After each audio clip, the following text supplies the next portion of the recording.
शेतकरी बंधूंनो नमस्कार. आज आपण आहोत हरभऱ्याच्या प्लॉटवरती आणि हरभऱ्याची लागवड करून पेरणी करून जवळपास आज 50 ते 60 दिवस झालेले आहेत.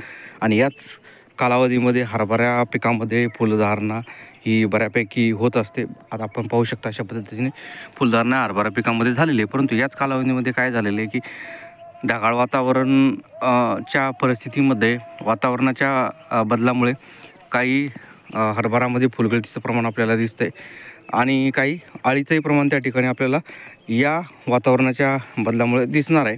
तर ही जी काही समस्या आहे, फुलगळती असेल किंवा जे काही अळीचं प्रमाण असेल हे कमी होण्यासाठी किंवा याच्या नियंत्रणासाठी आपल्याला एक फवारणी घ्यायची. फवारणीच्या माध्यमातून आपण याच्यावरती नियंत्रण करायचं आहे.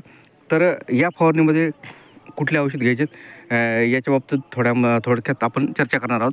तर शेतकरी बंधूंनो, दुसरी किंवा तिसरी या कालावधीमध्ये फवारणी होत असते. या फवारणीमध्ये घेत असताना इमामेक्टिन बेंझोएट 10 ते 12 ग्रॅम प्रति पंपासाठी घ्यायचे आणि एक बुरशीनाशक चांगल्या पद्धतीचे घ्यायचे जेणेकरून मर रोग त्या ठिकाणी होणार नाही.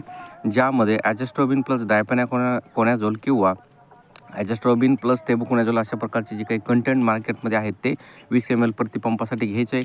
आणि एक चिलेटेड मायक्रोन्यूट्रंट आपल्याला त्या ठिकाणी घ्यायचं आहे जे की 40 ते 50 ग्रॅम. आणि त्याचबरोबर जी काही फुलधारणा आहे ती फुलगळती होऊ नये म्हणून ज्या पद्धतीची फुलधारणा आहे त्याच पद्धतीची फुलधारणा राहावी. बायोस्टिम्युलेंट घ्यायचं आहे ज्यामध्ये सायटोकायनिन, विटॅमिन, अमिनोबेस अशा पद्धतीचं 20 ते 25 ml प्रति पंपासाठी एक बायोस्टिम्युलेंट चांगल्या पद्धतीचं आपल्याला घ्यायचं आहे. अशा पद्धतीचं नियोजन केलं तर शेतकरी बंधूंनो नक्कीच हरभरा पिकामध्ये आपल्याला फुलगळतीचं प्रमाण कमी दिसेल, त्याचबरोबर मर रोगाचं प्रमाणही कमी दिसणार आहे आणि अळीही आपल्याला या ठिकाणी कमी दिसेल.